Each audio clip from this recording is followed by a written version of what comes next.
University of Gourbanga বিশ্ববিদ্যালয়ের অধীনে বিভিন্ন কলেজে তোমরা যারা ফার্স্ট সেমিস্টারে পড়াশোনা করছো, তোমাদের জন্য আজকের এই স্পেশাল ভিডিও।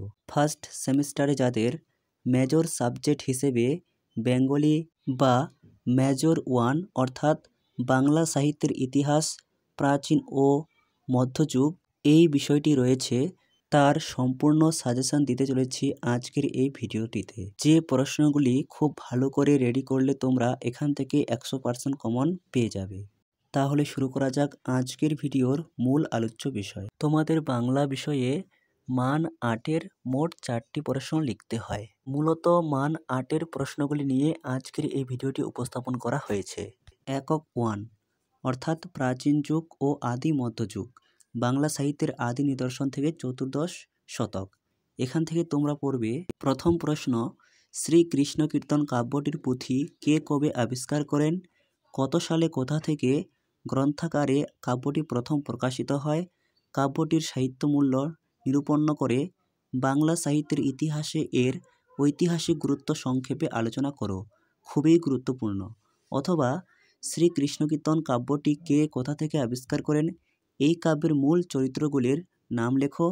এই কাব্যের রাধা চরিত্রটির সংক্ষিপ্ত পরিচয় দাও। অর্থাৎ শ্রীকৃষ্ণ কীর্তন এই যে অংশটি, এটি তোমাকে ভালো করে দেখে যেতে হবে। এরপর 2 নাম্বার, মঙ্গল কাব্যের কয়টি ধারা? শিবায়ন কাব্যের একজন কবি ও তার কাব্যের নাম লেখো। শিবায়নকে মঙ্গল কাব্য বলা যায় কিনা বিচার করো। খুবই গুরুত্বপূর্ণ এই প্রশ্নটি। 3 নম্বর তোমরা পড়বে শ্রীকৃষ্ণ বিজয়া কাব্যটি কে লিখেছেন? তিনি কি উপাধি পেয়েছিলেন? সংক্ষেপে তাঁর কবি প্রতিভার পরিচয় দাও। এছাড়াও তোমরা যদি পাঠ্য বইটি খুঁটিয়ে পড়ো তাহলে এই প্রশ্নগুলির উত্তর তোমরা সহজে করতে পারবে। আর এই একক থেকে এক্সট্রা হিসেবে একটি প্রশ্ন রাখা হয়েছে, চর্যাপদ কার সম্পাদনায় কোথা থেকে প্রকাশিত হয়? চর্যাপদের পদকর্তা কয়জন? চর্যাপদের সাহিত্য মূল্য নিরূপণ করে বাংলা সাহিত্যের ইতিহাসে এর গুরুত্ব বিষয়ে আলোচনা করো। অর্থাৎ বাংলা সাহিত্যের আদি নিদর্শন হিসেবে চর্যাপদের যে গুরুত্ব, সেই অংশটি তোমাকে ভালো করে পড়তে হবে। এরপর একক 2 অর্থাৎ পঞ্চদশ থেকে ষোড়শ শতকের বাংলা সাহিত্য। এখান থেকে পড়বে 1 চৈতন্যদেবের আলোক সামান্য জীবন কথা নিয়ে মধ্যযুগে যে কাব্যগুলি রচিত হয়েছিল সেগুলির সংক্ষিপ্ত পরিচয় দাও। কোন কাব্যটিকে তুমি শ্রেষ্ঠ মনে করো তা যুক্তিসহ আলোচনা করো। 2 নম্বর, অনুবাদ সাহিত্য সৃষ্টির কারণ কিং মালাধর বসুর অনুদিত কাব্যটির নাম কি?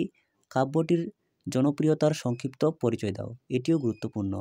3 নম্বর পড়বে কাশিরাম দাসের আবির্ভাবকাল উল্লেখ করে চৈতন্যতর অনুবাদের ধারায় তার কবিকৃতির মূল্যায়ন করো। 4 নম্বর প্রশ্ন, ধর্মমঙ্গলকে রাঢ়ের জাতীয় কাব্য বলা হয় কেন?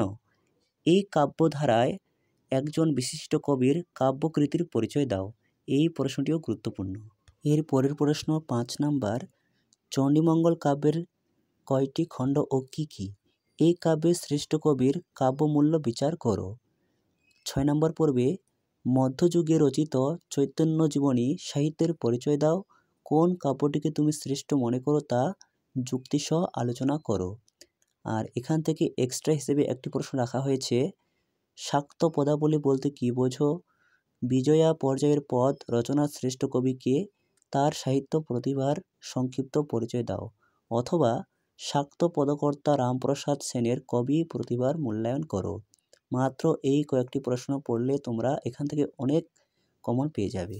একক 3 অর্থাৎ সপ্তদশ থেকে অষ্টাদশ শতকের বাংলা সাহিত্য। এখান থেকে তোমরা পড়বে 1 বাউল গানের ভিতরে যে সাধনার মূল তত্ত্ব নিহিত আছে তা সংক্ষেপে আলোচনা করো।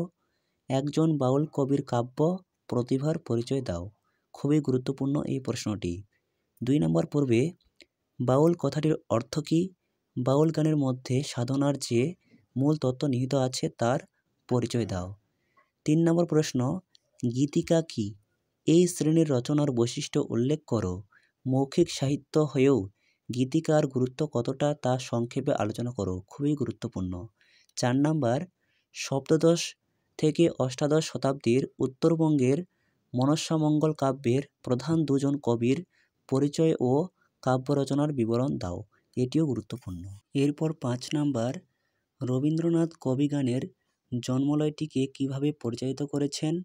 কবি সজনীকান্ত দাশ কবিগানের সংজ্ঞা ও রচনা বৈচিত্র্যের কথা বলতে গিয়ে কি বলেছেন? নিধিবাবুর টপ্পা ও দাশরথী রায়ের পাঁচালী সম্পর্কে সংক্ষেপে লেখো। ভিডিওতে বলা প্রশ্নগুলি শুধু দেখলেই হবে না, প্রয়োজনে তোমরা খাতায় এগুলি লিখে নাও। এরপর 6 নাম্বার, আগমনী ও বিজয়া কি? আগমনী গানের মধ্যেই বিজয়ার সুর নিহিত আছে।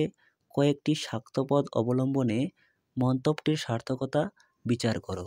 আর এই একক থেকে তোমাদের জন্য একটি প্রশ্ন এক্সট্রা হিসেবে রাখা হয়েছে, সেটি হলো আরাকন রাজ্যসভার দুজন কবির সংক্ষিপ্ত পরিচয় দাও, তাদের কাব্যের বৈশিষ্ট্য লিপিবদ্ধ করো। অথবা প্রশ্নটি ঘুরিয়ে দিতে পারে, দৌলত কাজী ও আলাওল রচিত কাব্যগ্রন্থগুলির নাম লেখো। এই কাব্যগ্রন্থগুলির সূত্রে কবি বিষয়ে রচনা বৈশিষ্ট্য সংক্ষেপে লেখো। অথবা সপ্তদশ শতাব্দীর মুসলমান কবিদের সম্পর্কে কেউ কেউ বলেন যে তারাই মধ্যযুগীয় বাংলা সাহিত্যের গতানুগতিকতা ভঙ্গ করে নূতনত্বের পরিচয় দেন। এই প্রসঙ্গে আরাকন রাজ্যসভার কবিদের অবদান আলোচনা করো। এই ছিল তোমাদের জন্য আজকের এই সম্পূর্ণ সাজেশন। এছাড়াও তোমাদের কলেজের শিক্ষক শিক্ষিকারা যদি কোনো প্রশ্ন বলে থাকেন বা লিখিয়ে থাকেন, সেগুলি গুরুত্ব সহকারে পড়বে। ভিডিওটি ভালো লেগে থাকলে অবশ্যই একটি লাইক করো। এছাড়াও অন্যান্য বিষয়ের সাজেশনমূলক ভিডিও পেতে চ্যানেলটি সাবস্ক্রাইব করে পাশে থাকা বেল আইকনটিকে প্রেস করে রাখো সবার প্রথমে নোটিফিকেশন পাওয়ার জন্য।